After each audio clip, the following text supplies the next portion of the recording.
Hi, Jacqueline here. Here to talk about what's coming up this weekend. Giant weekend, and I will be working from notes. There's so much I can't even really conceive of it myself yet. Mercury is retrograde, which generally means that there's not a whole lot of clarity available. It's an inward look, and I'm trying to project this outward. So you're going to have to bear with me. I'll probably be correcting myself and whatnot. Um, so first, I just want to recap what's happening even before this weekend. Obviously, shit's real. There's a lot of energy coming onto the planet now. New energy, yay, coming onto the planet. And we humans, all of us collectively, the frequency is raising and we are collectively awakening. And we're awakening to systems of control that have up until recently been invisible to us. So first was the Me Too movement, where we began awakening to the system of patriarchy that we have been born into for many generations, that's woven into us and that we uphold as a collective agreement. And we began awakening to the fact that, wait, that's not okay and that doesn't work for me, and we need to change that, and we are changing that. And then, of course, the next domino, the system of white supremacy that we have been born into, if you're in the United States, and it is actually collective in many parts of the world. In the United States, we've been born into this system. We can't see it, and yet it is woven into us, and we are all, on some level, racist. We uphold, because we uphold the system of white supremacy without even knowing it. Up until now, we didn't know.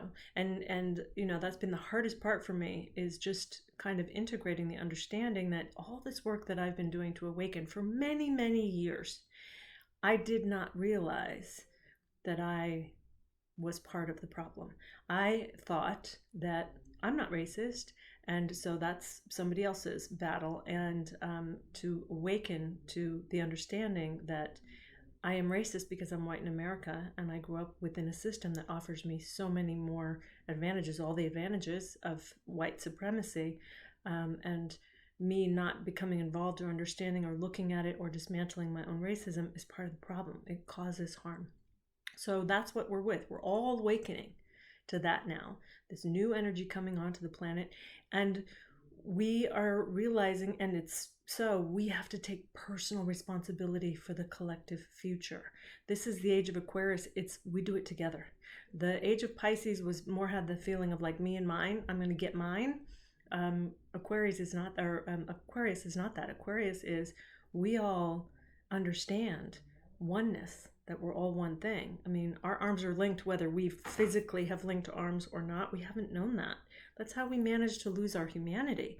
When we look at people who just seem to have an absolute lack of humanity, that has come about because we lost a long time ago what our words do, what they mean energetically, what our actions do. So when we would speak out against someone, say we would lie about somebody, accuse them of something they didn't do, we, back in the day when we understood energy and we could feel our subtle bodies and we could see the energy that our words put out into the world, and we could see our actions and feel the result of our actions, we couldn't do that. We could never speak poorly about someone, or we would help them instead if we saw something wrong.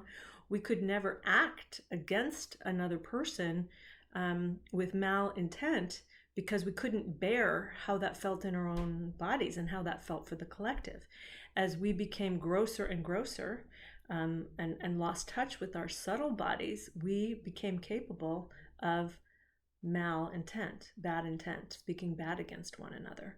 And that became the norm. We became numb to our own humanity. When you begin to awaken to your own subtle body, which is one of the things that I have been up to for a while, in meditation and yoga, and particularly now Kundalini yoga, it's difficult to even say something bad about a person, because I can feel that dark energy. I can feel it going out. I can feel it hitting them and affecting them poorly, almost making them ill, and I can feel it almost making me ill. I can't do it. And this is what we are waking up to. We're waking up to, we have been numb to our humanity for a very long time, and it's coming back online. And we're realizing all of these systems that we built in our numbness are horrific, really. Patriarchy, racism, meat, the factory farming. These aren't in line with a heart, a human heart, and a human humanity. So we have got to, we're coming back into alignment with our humanity. So we've got some work to do and a lot of changes to make. So this Saturday is the summer solstice. Solstices are huge. I'm not going to really go into what they are. If you question whether they're huge or not, even the ancient peoples understood how huge they were. Stonehenge is a monument to solstices. I've been twice now at the fall equinox in Nidra in Malta, a pre-monolithic temple, prehistoric monolithic temple that is built for equinoxes. They are when, I'm going to speak just in relation to the northern hemisphere, and the opposite is so in the southern hemisphere. The summer solstice is when the earth, as its tilted axis, is closest to the sun. It is where we have the least amount of distance between the earth and the sun. The sun is our conscious awareness. We have the longest day, the longest amount of sunlight in a day, so you could extrapolate the most amount of conscious awareness. So if you think about any other day that we're going along and we connect our energy and our awareness to the cosmic center, the supermind, the all that is, maybe we have like a window like this. On solstices, it's like this. It's just a wide open field wherein we can connect to the grander, greater energies. And in that window, we can do a lot of work. We can do a lot of healing. We can plant a lot of seeds for the future. It's just a massive, massive day to work. So it's exact at 2:44 on Saturday, the 20th of June. So be in ceremony, be in meditation, be in your practices, be with like-minded beloveds. Examine your life, examine racism, examine patriarchy, examine where you intersect with your own humanity, examine all the places that you hide from your own self. Bring those all out into the light. And the beautiful part of this work is bringing it to light is like 99% of the work, just acknowledging that it exists. You don't have to change it or fix it, really. You can release it. We all have darkness in us. It's part of the human being. Bring it all to light, and not in a way that shames you, in a way that empowers you of, oh yes, I am this too, and I can see this and hold this in myself and claim this. Because when you bring it to the light, it no longer runs you. The things that we stuff run us. Jung said, what isn't brought into consciousness becomes fate. We repress it and it happens anyway, because it's working. It's running us. When we bring it into the light, we shine our conscious awareness onto it. We can accept it, integrate it, and then when the moment comes, we have options of choice. We choose from a different place. We choose from an enlightened place. We choose from our humanity, right, and not our shadow. So that's great work to do on Saturday. If you are a Kundalini Yoga, if you are into Kundalini Yoga, there are so many options. 3HO website has events all day. Rama in Venice has events all day that you can tune into. Very, very important. I'm going to be in a despacho ceremony, I think, during the actual eclipse. This is very important work to do. And then a couple hours later, the new moon hits with a lunar eclipse at 0 degrees Cancer. 0 degrees of any sign is a birth portal into a new energy, and Cancer is care, love, home, hearth, how we treat one another, the human family. So first, let's just talk about the eclipse. It won't be visible in the North America. It's visible in parts of Africa and Tibet and parts of China. Just because it's not visible to us does not mean that we can't work with the energy 100%. We can and should work with the energy. In Pacific Standard Time, it happens at 11:44 p.m. That's on my phone. Pretty sure it's 11:44 p.m. Starts at 8:44 and the maximum is at 11:40. So, be in your practices during that time. And what eclipses are is an exact alignment of the earth and the moon and the sun, so that the sun shines on the moon and casts a shadow. The moon's shadow hits the earth. So it's an interruption of that constant blast of sunlight.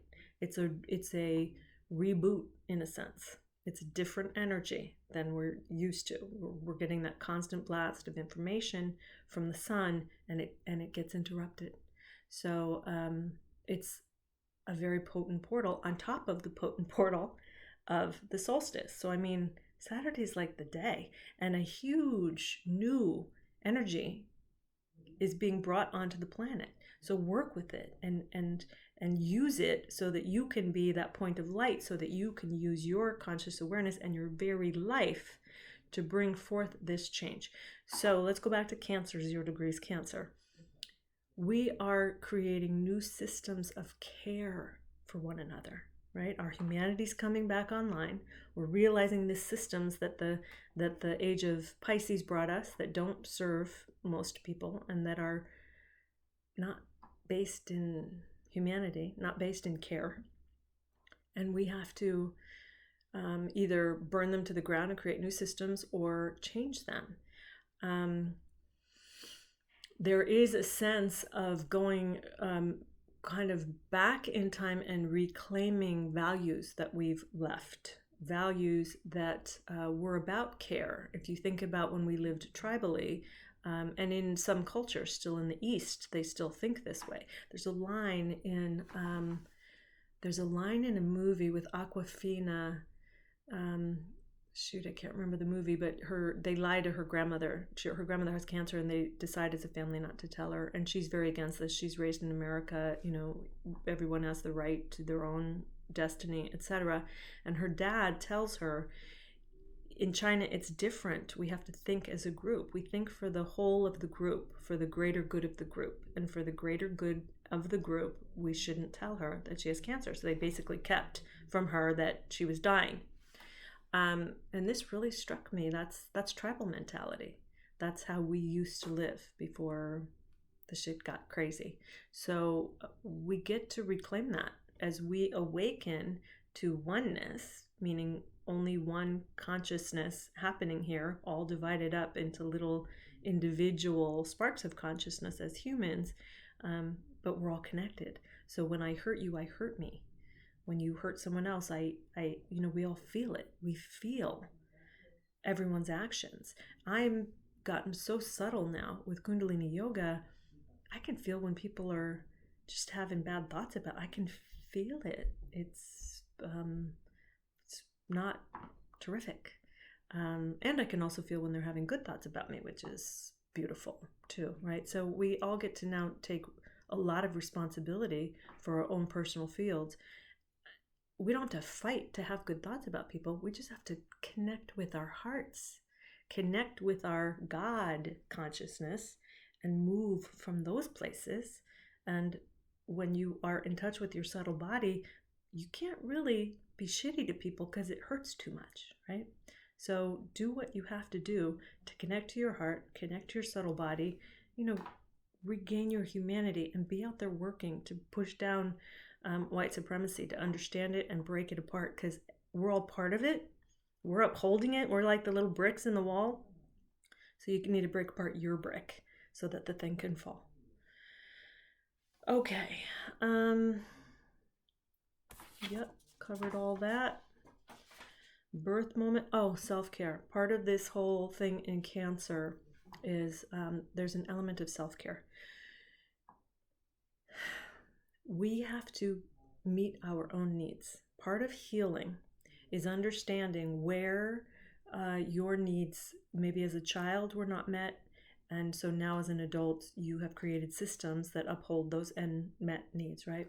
So part of that healing is getting clear on what your needs are. If you as a child were raised in a home where your needs were not met, you learned to subvert your needs, right? I'm good, I don't need anything. Well, the truth is we all need love, we need connection, we need support, we need care. And the most powerful way that we can heal is to give what we need to ourselves first. To enter into a deep, all the way down to the base of who we are, relationship with that part of our being, and deliver self-care and love there. And I don't mean, by self-care, I don't mean like facials and massages, although that's lovely. Body work and all that is lovely. I mean deep regard, constant checking in. Self-care is going to bed when you're tired, even if you have more stuff to do. Self-care is saying, I insist on getting 8 hours of sleep every night because that's what my body needs, and then actually doing it. That's self-care. Self-care is saying no when the answer is no. Self-care is deeply nurturing, encouraging, being your own best mother, your own best grandmother. That voice that is constantly saying, you got this, don't worry about it, you'll get it next time, don't worry about it, I forgive you. Just constant, sweet, loving, deep encouragement and care, taking care of you so that you can do the work and be a point of light in this extremely potent and important time on earth. So that's, if you're, first you have to get in touch with your needs, what isn't being met, and then meet them. We try, in most relationship, we're trying to get our needs met from someone else. And that's not the basis of a good relationship. The basis of a good relationship is I have investigated, understood my own unmet needs. I fill them for myself so that I am whole and complete in myself. And then I come to you as a whole and complete person. You're doing the same for your needs. And so we get to just have this beautiful exchange rather than me needing you for something, for anything. So that's really the work in Cancer. That's an important piece of this healing. Understand your needs, meet them for yourself, and ritually and consistently meet your needs.